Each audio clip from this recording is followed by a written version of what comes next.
ಇವತ್ತು ರೋಡ್ ಸೈಡಲ್ಲಿ ಸಿಗುವಂತಹ ಗೋಬಿ ಮಂಚೂರಿ ರೆಸಿಪಿನ ಶೇರ್ ಮಾಡ್ತಾ ಇದ್ದೀನಿ.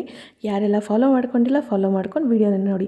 ಮೊದಲಿಗೆ ಒಂದು ಮಿಕ್ಸರ್ ಜಾರ್ಗೆ ಶುಂಠಿ, ಬೆಳ್ಳುಳ್ಳಿ ಹಾಗೆ 2 ಒಣಮೆಣಸಿನ್ಕಾಯಿನ ಹಾಕ್ಕೊಂಡು ತರ್ತರಿಯಾಗಿ ಗ್ರೈಂಡ್ ಮಾಡ್ಕೋಬೇಕಾಗುತ್ತೆ. ಸೊ ನಾನಿಲ್ಲಿ ತೋರಿಸ್ತಾ ಇದ್ದೀನಲ್ಲ, ಈ ರೀತಿ ಪೇಸ್ಟ್ನ ಮಾಡಿ ಎತ್ತಿಟ್ಕೋಬೇಕಾಗುತ್ತೆ. ಆನಂತರ ಒಂದು ಬೌಲ್ಗೆ ಸಣ್ಣದಾಗಿ ಕಟ್ ಮಾಡಿರೋ ಕ್ಯಾಬೇಜ್ನ ತೊಗೋಬೇಕು. ಸೊ ಇಷ್ಟು ಸಣ್ಣದಾಗಿ ಕಟ್ ಮಾಡ್ಕೋಬೇಕಾಗುತ್ತೆ. ಅದಕ್ಕೆ ರುಬ್ಬಿ ಎತ್ತಿಟ್ಕೊಂಡಿರ್ತೀನಲ್ಲ ಅದನ್ನು 1 ಸ್ಪೂನ್ ಹಾಕ್ಕೊಂಡು ಹಾಗೆ 2 ಸ್ಪೂನ್ ಆಗೋಷ್ಟು ಕಾರ್ನ್ಫ್ಲೋರ್, 1.5 ಸ್ಪೂನ್ ಆಗೋಷ್ಟು ಮೈದಾನ ಹಾಕ್ಕೊಂಡಿದ್ದೀನಿ. ನಾನೇ ಸ್ವಲ್ಪ ಮೈದಾನ ತೊಗೊಂಡಿದ್ದೀನಿ. ಹಾಗೆ ಇದಕ್ಕೆ ಮಸಾಲೆಗಳನ್ನ ಆ್ಯಡ್ ಮಾಡ್ತಾಯಿದ್ದೀನಿ. 1 ಟೇಬಲ್ ಸ್ಪೂನ್ ಆಗೋಷ್ಟು ಧನಿಯಾ ಪುಡಿ, 1 ಟೇಬಲ್ ಸ್ಪೂನ್ ಆಗೋಷ್ಟು ಗರಂ ಮಸಾಲ, ಹಾಗೆ ಅರ್ಧ ಟೇಬಲ್ ಸ್ಪೂನ್ ಆಗೋಷ್ಟು ಅಚ್ಕಾರದ ಪುಡಿನ ಆ್ಯಡ್ ಮಾಡ್ಕೊತಾ ಇದ್ದೀನಿ. ನಾನಿಲ್ಲಿ ಅಚ್ಕಾರದ ಪುಡಿ ಸ್ವಲ್ಪ ಅಷ್ಟೇ ತೊಗೊಂಡಿದ್ದೀನಿ.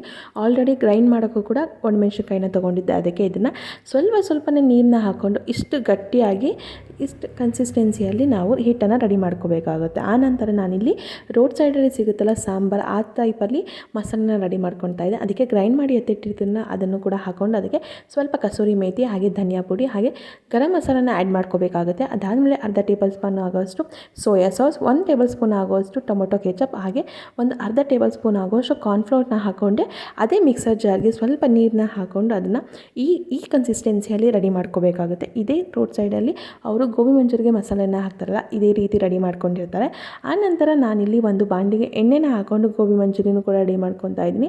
ನಾನಿಲ್ಲಿ ಗಟ್ಟಿಯಾಗಿ ಕಲಿಸಿರೋದ್ರಿಂದ ಸೊ ಬಾಲ್ ಥರ ಮಾಡ್ಕೋಬೋದು. ತುಂಬ ಚೆನ್ನಾಗಿರುತ್ತೆ. ಸೊ ಈ ರೀತಿ ರೌಂಡಾಗಿ ನೀವು ಗೋಬಿ ಮಂಚೂರಿನ ಹಾಕ್ಕೊಂಡ್ರೆ ಕ್ರಿಸ್ಪಿಯಾಗಿ ಸೇಮ್ ರೋಡ್ ಸ್ಟೈಲಲ್ಲಿ ಹೇಗೆ ಗೋಬಿ ಮಂಚೂರಿ ಸಿಗುತ್ತೋ ಅದೇ ಟೇಸ್ಟ್ ಕೂಡ ಸಿಗುತ್ತೆ. ಹಾಗೆ ಸೇಮ್ ಅದೇ ರೀತಿಯೂ ಕೂಡ ಮನೆಯಲ್ಲೂ ಕೂಡ 5 ನಿಮಿಷದಲ್ಲಿ ಮಾಡ್ಕೋಬೋದು. ಸೊ ಎಲ್ಲನೂ ಕೂಡ ಫ್ರೈ ಮಾಡಿಕೊಂಡು ಈ ರೀತಿ ಒಂದು ಬೌಲಲ್ಲಿ ಹಾಕಿ ಎತ್ತಿಟ್ಕೊಂಡಿದ್ದೀನಿ. ಆನಂತರ ಒಂದು ಬಾಣಲಿಗೆ ಎಣ್ಣೆನ ಹಾಕ್ಕೊಂಡು ಅದಕ್ಕೆ ಹಸಿಮೆಣಸಿನ್ಕಾಯಿ ಹಾಗೆ 1 ಬೌಲ್ ಆಗುವಷ್ಟು ಈರುಳ್ಳಿನ ಹಾಕ್ಕೊಂಡಿದ್ದೀನಿ. ಹಾಗೆ ಇಲ್ಲಿ 1 ಟೇಬಲ್ ಸ್ಪೂನ್ ಆಗುವಷ್ಟು ಟೊಮೊಟೊ ಕೆಚಪ್ ಹಾಗೆ 1/4 ಟೇಬಲ್ ಸ್ಪೂನ್ ಆಗುವಷ್ಟು ಸೋಯಾ ಸಾಸ್ ಹಾಗೆ ಮಿಕ್ಸ್ ಮಾಡಿ ಎತ್ತಿಟ್ಕೊಂಡಿದ್ದಲ್ಲ ಮಸಾಲೆ ಅದನ್ನು ಕೂಡ ಹಾಕ್ಕೊಂಡು ಫ್ಲೇಮಲ್ಲಿ ಇಟ್ಟು ಮಿಕ್ಸ್ ಮಾಡ್ಕೊತಾ ಇದ್ದೀನಿ. ಇವಾಗ ರುಚಿಗೆ ತಕ್ಕಷ್ಟು ಉಪ್ಪನ್ನು ಕೂಡ ಆ್ಯಡ್ ಮಾಡಿಕೊಂಡು ಫ್ರೈ ಮಾಡಿ ಎತ್ತಿಟ್ಕೊಂಡಿರ್ತೀವಲ್ಲ ಗೋಬಿನ ಅದನ್ನು ಕೂಡ ಸೇರಿಸ್ಕೊಂಡು ಇದನ್ನು ಫ್ಲೇಮಲ್ಲಿ ಇಟ್ಟು ಮಿಕ್ಸ್ ಮಾಡ್ಕೋಬೇಕಾಗುತ್ತೆ.